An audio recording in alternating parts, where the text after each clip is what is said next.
Skies warred with skies, night fed upon day. This was the conjunction of the spheres. كل ما نحكي حكاية أو قصة نقول القارة مات فيها وعاش، بس تطلع إيه بقى هي القارة دي؟ وهل هي فعلا زي ما أنت فاهم غلط عالم ذا ويتشر كله؟ ويعني مسألة زي تصادم العوالم دي عدت علينا عادي كده وما وقفناش عندها خالص. طب إيه صلة القارة الغريبة بالأرض اللي إحنا عايشين عليها أنا وأنت دلوقتي؟ يا ترى إيه هي الأماكن اللي محدش اتجرأ يدخلها قبلينا؟ لايك وسبسكرايب عشان نوصل ل 10,000 مشترك خلال 2026، وتعالى وهات مشعلك في إيدك عشان نستكشف الأماكن المظلمة والمرعبة من عالم ذا ويتشر.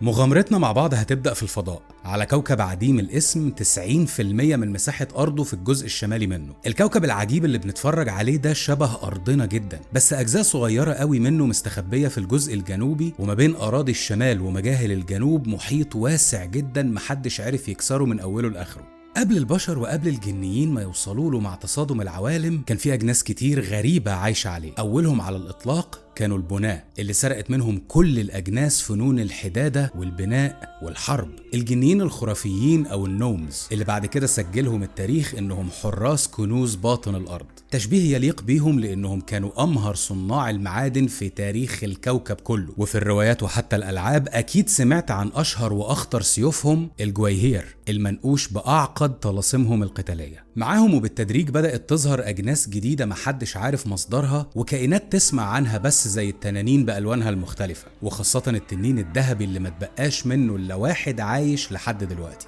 التنانين كانت كائنات عاقلة مفكرة حكمت القارة لمئات السنين قبل أي كائن تاني، وبالمناسبة كانوا أصحاب قرار السماح للكائنات التانية اللي بدأت تظهر جنبهم بالتعايش السلمي بدون صيد فيهم. ومن غابات بروكيلون في المنطقة البعيدة ظهرت أجناس روح الغابة اللي كلهم إناث فقط، وترجم البشر وجودهم بالخطأ بعد كده إنهم جني الغابات. ده غير العمالقة شديد العنف اللي فشل كل الأجناس في التواصل معاهم، والأقزام العاديين أو المحاربين أو الدوورفز اللي كانوا مسالمين أي نعم لكن جنود لا يشق ليهم غبار. ومن الظلام ظهرت كوابيس غرب القارة اللي بيتغذوا على دماء كل ما سبق، وغيرهم اللي لو عملنا عنهم فيديو لوحده مش هتصدق تفاصيل قصصهم وعلاقتهم الغريبة جدا جدا ببعض. بس لو خدتك وطرنا فوق القارة نفسها هتشوف أماكن أساميها مش غريبة عليك ومناطق ولا عمرك كنت تعرف قصتها. بس المذهل إن كل الأماكن دي ليها أشباه في عالمنا الخاص. أماكن زي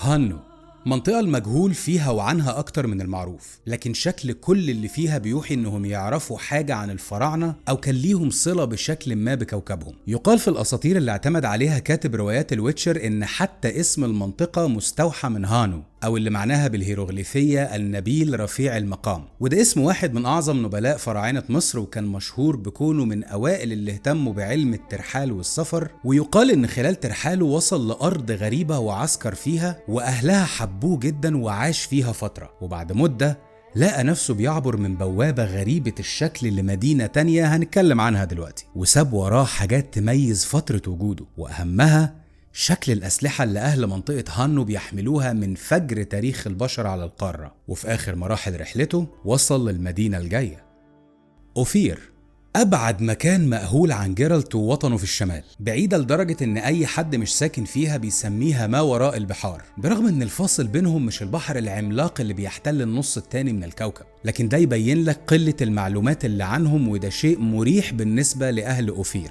لأنهم ما بيحبوش الشمال المليء بالمؤامرات والقتل ووحوش البشر قبل وحوش الظلام. أوفير كمدينة مكانها في أقاصي الجنوب قريبة جدا من هانو وتحت مملكة نيلفجارد على الخريطة. والملاحظ على طريقة حياتهم وحتى شكل جيوشهم إنهم قريبين جدا من شكل أهل بلاد فارس الحقيقية، تحديدا أيام حكم إمبراطورهم المشهور زيركسيس. حتى جنود أوفير بيطلقوا على نفسهم الجنود المخلدين زي ما كانت جيوش فارس القديمة بتعمل. كانوا كلهم شعوب وقبائل متحاربة، وحدهم كيان في عالم الويتشر اسمه مجلس الملوك. ومع تعاقب القرون بدأوا يكتشفوا ثرواتهم المدفونة في صحاريهم الواسعة، وبقوا كيان مستقل عن أي مملكة محيطة بيه، مكون من كل القبائل والشعوب المحيطة بيهم من أزمنة سابقة. وعشان كده لما تبص عليهم تحس إنهم خليط من حضارة فارس والهند، وشوية منهم قريبين الشبه بالعرب. حاكم أوفير الأشهر هو الملك نبراس. يمكن ما سمعتش عنه قبل كده، بس هتعرف عنه أكتر لما نحكي كوميكس عالم ذا ويتشر قريب جدا. بس اللي تعرفه كويس هو ابنه الأمير سيرفات، ولي عهد مملكة أوفير. وكمان كنت مع جيرالت لما تخلص منه من غير ما يقصد. فاكر مهمة الضفدع الملعون في توسعة قلوب من حجر؟ وقتها طلب منك شخص غريب اسمه أولجيرد فون إيفريك تتخلص من كائن عملاق يشبه الضفدع، لكن اللي ما قالوش إنه هو شخصيا كان السبب في تحوله ده، لأنه ألقى عليه لعنة وقت ما عرف إن أهل حبيبته آيريس قرروا يجوزوها للأمير الأوفيري الغني اللي كان جاي يدرس الشمال بشكل موسع عشان يقدر يمسك حكم مملكته بالعلم، كعريس بديل لأولجيرد اللي عيلته افتقرت تماما. وبعدها بوقت لما الملك نبراس عرف إن السبب في موت ابنه ويتشر اسمه جيرالت اوف ريفيا، قرر إن هو ينتقم منه ويقتله. لكن وقتها جيرالت راح له بنفسه وهو متخفي تحت اسم شخص تاني خالص ما سمعناش عنه، أخوه لامبرت. أوفير زيها زي أماكن كتيرة من القارة مبنية على ثقافات الشرق الأوسط والجزيرة العربية، اللي شكلوا جزء كبير جدا من فن الأسطورة المكتوبة اللي أثر بشكل قوي على أنجي سابكاوسكي، يمكن بشكل موازي لتأثير تولكين شخصيا عليه، وده حتى هيبان أكتر في اسم المدن الجاية كمان. بارسا وزنجفيبار. منطقة بارسا واللي مرجح بقوة إن اسمها مستوحى من اسم جبل برصايا الموجود في سوريا الحبيبة، لكن في عالم الويتشر كانت معقل لعدد من قبائل السحرة الأشداء من جنوب القارة، وكان بيطلق عليهم اسم السادات جمع سيد، ودول كانوا بذرة المقاومة ضد توسعات إمبراطورية نيلفجارد المجاورة ليهم. لكن أشهر شيء عنهم هو أنهم أصحاب أهم مواني التواصل بين الشمال الغريب وجنوب القارة كله. أما زنجفيبار أو زنجبار فهي باينة قوي إنها مستوحاة مباشرة من اسم بلد حقيقية في عالمنا احنا، ومعروفة في عالمنا الواقعي باسم زنزبار اللي جه منها المغني الأسطوري فريدي ميركوري. لكن في عالم الويتشر المدينة دي مشهورة بأنهم الأمهر في زراعة الأشجار الغريبة والنباتات الغير موجودة في أي مكان تاني على وجه القارة. ومن أغرب الحكايات اللي بيحكيها عنهم جيرالت من أسفاره هو إنهم بيربوا نوع غريب من القرود الشرسة اللي بيستعملوها في الحراسة، لأن رؤوس القرود دي رؤوس كلاب.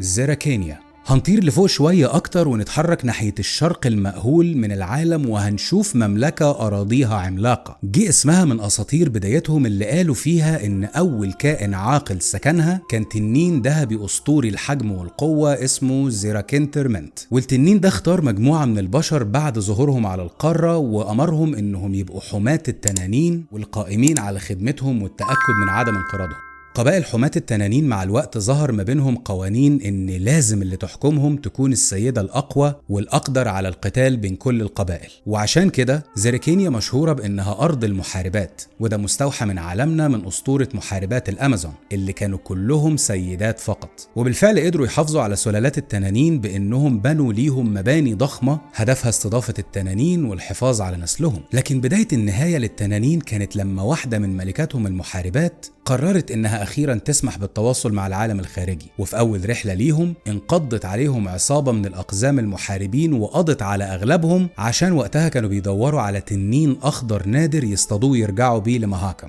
بالمناسبة محاربات زيراكينيا هم اللي بنوا واحدة من أكتر مدارس الويتشرز حكمة وبسالة. قبل وصول جيرالت للعالم بأكتر من 100 سنة ملكات زيراكينيا بيقابلوا رجال غريبي الشكل والقدرات بيشتغلوا في حماية القوافل اللي بتمر من صحراء كوراث البشعة ممتدة الطول وعظيمة المخاطر ومسكن وحوش محدش رجع عشان يحكي عنها. ولما استوعبوا من أكتر من مقابلة إن دول لهم بشر ولهم سحرة لكن كائن ما بينهم، عرضوا عليهم يأسسوا ليهم مسكن في قلب المملكة ويبقى معقلهم الأساسي في مقابل خدماتهم كحماة القوافل من الوحوش. ومن هنا جت مدرسة المانتيكور اللي على رأسها أشهر ويتشر في عالمنا العربي إيوان، اللي بقى اسمه عماد عاصم الويتشر العبقري. وعلى الرغم من التاريخ الثري ده إلا إن صلاتهم بالشمال شبه معدومة، لأنهم على الرغم من ضخامة أراضيهم وتاريخهم إلا إن مظاهر التطور زي الكتابة والفنون والتواصل الأدبي عندهم متأصلة في الطرق القديمة، لدرجة إن أغلبهم بيتكلموا باللسان القديم اللي كان بيستعمل وقت ظهور البشر تقريبا، وبيتعاملوا مع الشماليين أو أي شخص من خارجهم كشيء غريب ومنفر. ده حتى كل واحد وواحدة منهم بيميز نفسه في مهمته أو شغله أو رتبته المجتمعية بالأوشام اللي بتغطي جسمه سواء كان رجل أو سيدة. ولأنهم مبنيين بشكل كبير على أسطورة محاربات الأمازون، فقدراتهم القتالية تضاهي قدرات ويتشر متمرس، وخطورتهم الكبرى هي في قتالات السرعة، خاصة من على ظهر حصان أو بإلقاء السهام. وده مرجعه إنهم من بلد مليئة بالغابات والمساحات الزراعية المفتوحة، فتحركهم بالحصان كأنه جزء من جسمهم. وكل ده وأكتر يقولك إن من أهم المنتجات اللي بتخرج من زيريكانيا هي الدروع شديدة الخفة المصممة للمحاربات السيدات خصوصا، واللي انت شفت واحد منهم كانت سيري شخصيا لابساه لو كنت مفعل الالترناتيف فاشن مود في لعبة الجيل الجديد من ذا ويتشر 3. وبرضه الأقواس والسهام اللي كان بيستعملها قوات السكوياتل، وخاصة الرامي الأشهر يورفث صديق جيرالت اللدود. بس لو كملنا طيران وعدينا فوق ممالك الشمال اللي اتكلمنا عنها قبل كده وعن حروبها وتاريخها في الفيديو العظيم ده، هنشوف في وسط البحر أكتر مكان كلنا بنحبه وبننتهز أي فرصة نتكلم عنه ونروحه لو بنلعب اللعبة. أرخبيل جزر، كل اللي فيه صوتهم عالي لكن فخرهم أعلى بكتير. أرض العمالقة وعرش ملوك الآين شاي من الجنيين الأوائل، مسكن عمالقة الثلوج وعمالقة الجبال قبل وصول البشر. وقرن ورا قرن بيقرر البشر يتحدوا البحار المرعبة ويوصلوا لمجموعة جزر غنية، ويعينوا كل قائد سفينة من أسطولهم حاكم أو يارل على جزء منها بالاتفاق والتراضي، وكلهم تحت حكم ملك أو يارل واحد بس. فنقدر نقول بشكل ما إن سكاليجا كانت أول مملكة متفاهمة ومنطقية في تاريخ القارة كلها. وخلافا لتوقعاتك واسمح لي أدمر أحلامك، قبيلة أنكريت اللي منها هيالمار وأبوه العظيم كراخان كريت مش هي الأقوى والأبرز في سكاليجا إطلاقا زي ما أنت متخيل. هم أي نعم واحدة من أقوى وأقدم وأهم العائلات الحاكمة للجزر، إلا إنهم مش الحكام بالظبط. دورهم الأساسي إنهم الدرع والبلطة والحليف الرئيسي للعائلة الحاكمة، عائلة اسمها تيرشاك، اللي مدت جذورها لقلب الشمال من خلال عرين الأسد شخصيا، لما ملكهم ومحاربهم الأمهر والأقوى الأسطوري إيست تيرشاخ وقع في غرام الملكة الأرملة كالانثي حاكمة سنترا. ولما اضطر يسيب عرشه في سكاليجا، أصبح كراخ هو الحاكم الفعلي لجزر سكاليجا. مجموعة جزر سكاليجا كانت من أهم منقذي الشمال من الاحتلال الدموي على يد نيلفغارد، لأنهم بوابة الشمال من البحر. مسار حربي اختاروا حكام نيلفغارد لأنه أضعف شيء في ترسانة الشمال المتجمد، خاصة لما وصلهم خبر موت ملكهم السابق ايست في معركة اختطاف سيري. فاتخذوا القرار ان كل هجماتهم البحرية هتبقى على امبراطورية نيلفغارد كنوع من الانتقام، وكانوا من اهم اسباب تحطيم قوتهم البحرية وتعطيلها لمدة طويلة. واللي ناس كتير ما تعرفوش عن سكاليجا واهلها ان حاكمها الحالي كراخان كريت صلته وارتباطه بجيرالت اعمق واقدم مما يتخيل الناس سواء قراء او لاعبين. كراخ كان هيبقى ابو سيري، لأنه كان وقت أول ظهور لجيرالت هناك كان لسه شاب صغير مهووس بقوته وبإثبات إنه الأقوى والأكبر تأثيرا وسط كل خطاب الأميرة بيفيتا. ولما شاف انفجار قوة دم الأقدمين لما أمها ضغطت عليها عشان تبعد عن دوني، كراخ خاف منها جدا، وده اللي خلاه حليف قوي لجيرالت في بحثه عن سيري، لأنه أكتر شخص اتعامل مع مقدار القوة ده وعاش بشكل ما. غير كده كان في علاقة طويلة نسبيا بين كراخ وبين يينيفر، لما كانت كالعادة قلبة على جيرالت وبتكرهه، لكن بمجرد ما هو رجع لها سابت كراخ اللي من ساعتها وهو بيحبها جدا، لكن بيحترم ارتباطها العاطفي بصديقه المفضل جيرالت. وتقريبا عيلة أنكريت كلها عندها هوس غير مفهوم بأي حد ليه علاقة بجيرالت، لأن هيالمار ابن كراخ كان معجب بسيري بدرجة مضحكة وهم صغيرين، وهي ما كانتش بتبطل تنمر عليه، لأنه كان دايما مصر وهم صغيرين لما كانت عايشة في سكاليجا إنه يقدر يغلب سرعتها وتدريب الويتشر اللي اتعلمته بقوته الغاشمة حتى لو كان سنه صغير، لحد ما في مسابقة أجبرته يعملها للتزلج على الجليد وقع مصاب إصابة سيئة، ولما صحي لقاها أول شخص جنب سريره واعترفت له إن هي معجبة بيه. لكن سبب سخرية الناس منه إنه لما كان عمره 15 سنة وعمر سيري 10 سنين، قررت جدتها وجوزها مع أبوه إنهم يوحدوا منازل سنترا وسكاليجا ويجوزوا الطفلين لبعض لما يكبروا. لكن مع تغير الأحداث وظهور خطر الوايلد هانت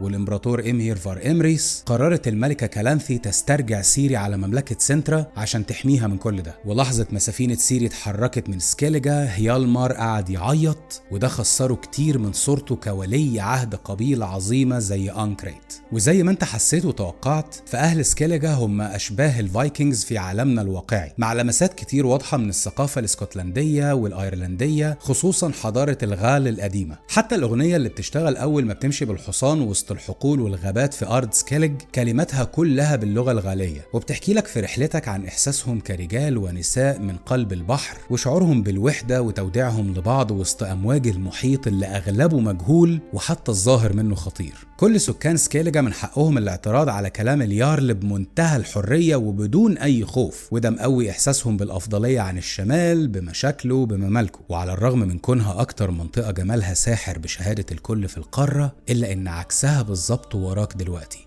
اوعى تبص بسرعة، عقارب الرمال العملاقة ما بتحبش الحركة المباغتة. أرض القارة هي بس الجزء المأهول اللي لقينا أوراق نسيها الزمن بيحكي عن سكانها الأصليين. اللي لقيناه خوفنا أكتر وخلانا نفكر يا ترى إيه اللي لسه ما نعرفوش. ولو حابين ناخد مغامرة تانية في قلب الجزء المظلم من العالم ونزور أماكن ميلاد مصاصي الدماء بأنواعهم ومخلوقات محدش عارف هي بشر ولا فضائيين، قولولي في الكومنتات. وما تنساش تعمل لايك، سبسكرايب، عرف النيردز اللي زي حالتنا على القناة، وهشوفك في المغامرة الجاية.